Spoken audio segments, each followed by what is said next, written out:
Hi, I'm Andrea Mulrine with the League of Women Voters of Lackawanna County, and I'm joined by my friend and colleague, Dr. Jean Harris, political science professor at the University of Scranton.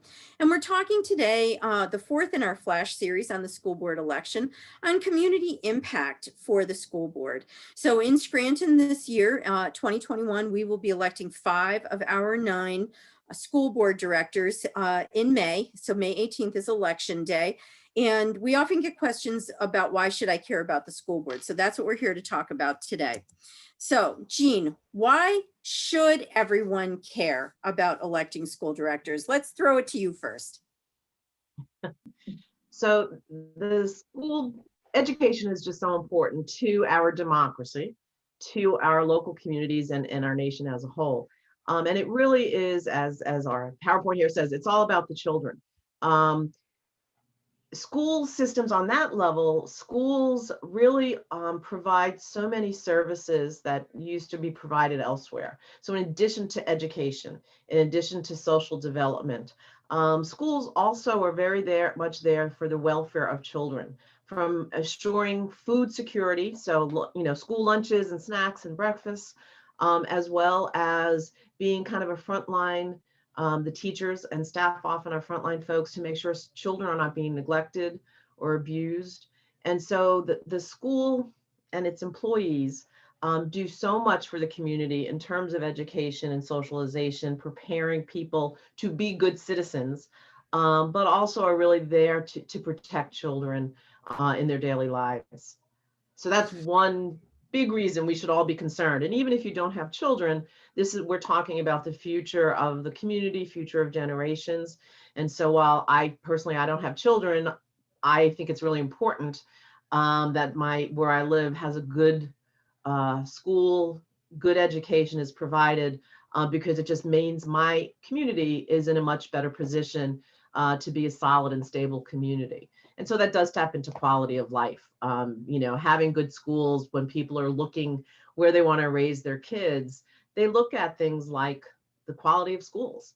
And quality of schools also suggests a stability in the community, and a community that is developing a sense of community. So there's so much, such a big part. Schools are such a big, and school districts are such a big part of communities in general. Yeah, I think that's all of that is so important. And, we hear a lot from people who say, well, I don't have any kids in the district, so why should I even care about any of this? But you know what? Do you have nieces or nephews or next door neighbors or grandchildren in the school district? It's equally important. One of the things that I always focus on is the idea of economic development and how critically important that is. The school district is, you'll hear about businesses who are looking at a particular community, but then they find out that the school district isn't so great and perhaps they don't want to move into the community. How does that impact us overall, Jean? Yeah, so quality of life and economic development are very much connected. And so when industries and businesses are looking to relocate or expand into communities, that is one of the things they really are going to look at, is the quality of life. Is this a place where our employees are going to want to live? Is this a place that provides the benefits and services? And school districts are usually a big part of that equation. So if we're looking for businesses to come into our community to create more jobs, education and what's going on in the school district is really important to that. And so those are our key data points that businesses will use when they're looking to figure out where is the best place for them to expand and relocate. Obviously, there's a connection then between, if more people are moving in, more industries are moving in, then the tax base in the community grows, and hopefully that makes it easier for all of the local governments to raise money without having to raise taxes. And so these things really are interactive in many ways. Yeah, school districts have to collect taxes because that's how they have to pay. And in Pennsylvania, school districts are kicking in a higher percentage of the cost of education than in most other states. And whether you rent or own, your rent even is paying part of those taxes. So if you are a property owner, the school district is something that does impact you, both because it's collecting revenue from you, but it also is helping to stabilize the community. And so it really benefits everybody, with or without children. and can really be key to having more jobs come into the community.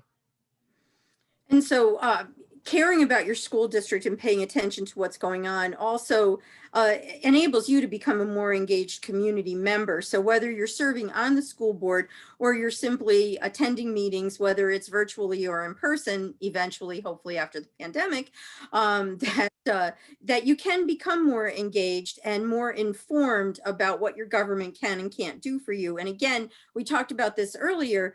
The school board is a local government. It is an independent government body. So it's important that we all understand. And it comes back to, yeah, it's all about our kids. It's really all about the kids and everything that we provide for them. But then it flows into all of these other parts of our lives. So I always say, everybody talks about the presidential election, which of course is incredibly important, but it comes down to, for me anyway, it's more local. It's more about what impacts my day-to-day life and whether or not my kids are educated and my garbage is picked up and my streets are cleaned. And those kinds of elections are really, really important to me.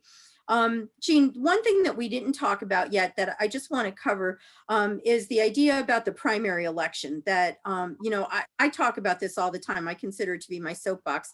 But why is the primary election, especially for school boards, so critically important? So that May election that a lot of people throw away and say, oh, it's a primary, I'm not going to vote in it. I only vote in the general. Why is that so important for us, for the school directors?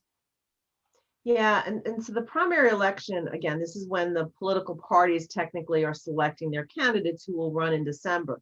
But it are particularly for the school board, because candidates can cross file and run both in the Democratic and the Republican primary. What that technically often means is that whoever wins the primaries ends up winning. Because they can, if I'm cross-filed, I can bump out someone from the other party. My name is then there on the ballot, and theirs is not. And so, in many local elections, the primary is really when it's decided who's going to win. And part of that has to do with registered voters and the dominant registered voters.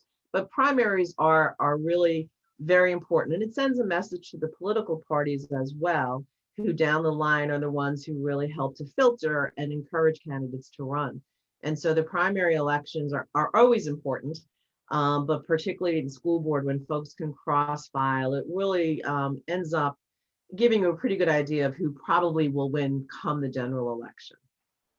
So you want to be an informed voter, and sometimes it takes a little bit longer on school board because there's so many candidates. Usually we have 5 open positions, so we might see 10 or more candidates for these positions, but you want to be an informed voter. So in Scranton, the Scranton Times is running a great section right now on who's running for election in Lackawanna County. So not just Scranton, but all of Lackawanna County. The League of Women Voters of Lackawanna County focuses on Scranton in particular. So we'll be doing interviews and debates. We haven't set our spring schedule yet, so we don't know what we'll be doing yet. But visit the candidate websites and their social media platforms. Attend school board meetings or view the recordings, and talk to your family and friends about issues, not necessarily just about who the candidate is and do you like that particular person's personality, which so many times it turns into. But what about the issues? How are they talking about the issues? What's important to you and your family? That's what you want to do. And you want to, on election day, you want to know who you're voting for. It's not just about the yard sign. I know yard signs are important to candidates, but it's not just about the yard signs, and it's not about the people outside the polling place on election day handing out a palm card. It's about knowing who you want to vote for before you go into the polling place. So we do invite you to access all of those things. So this is the last. And I would just add to that with social media, you can really get a preview. Incumbents, people who are running for re-election, you can see how they're behaving in the governing body when the meetings are taped. It also, talking to your neighbors who maybe you didn't attend school board meetings, but they did as well. These are the folks who live in our community. You may even run into candidates in grocery lines, it's easy to try to get an understanding of who these people are, their good moral character, which is important, but also their positions on issues. And so it really does take a little work to get the information, but it's so important to making a good decision in the ballot box. That's right. It's an important thing that we, as members of representative democracy have the right to do. So this is critically important. This is the last in our school board election flash series. We hope that you had the opportunity to see all of them. Again, we want to point you to our resources, the Pennsylvania School Boards Association, the Lackawanna County Department of Elections. Can't say enough good things about how much information they have for you. Ready to Run, Northeastern Pennsylvania at the University of Scranton, and of course, the League of Women Voters of Lackawanna County. We invite you to join the league. So we hope that this has helped. If you or a friend or a colleague or a neighbor, or family member wants to run for school director, we hope this information has helped, and that also you will be prepared to be an informed voter on election day on May 8th. May 18th, not May 8th, I'm sorry, May 18th. And again, never doubt that a small group of thoughtful, committed citizens can change the world. Indeed, it is the only thing that ever has. Thanks so much for joining us, and we'll see you out there on election day.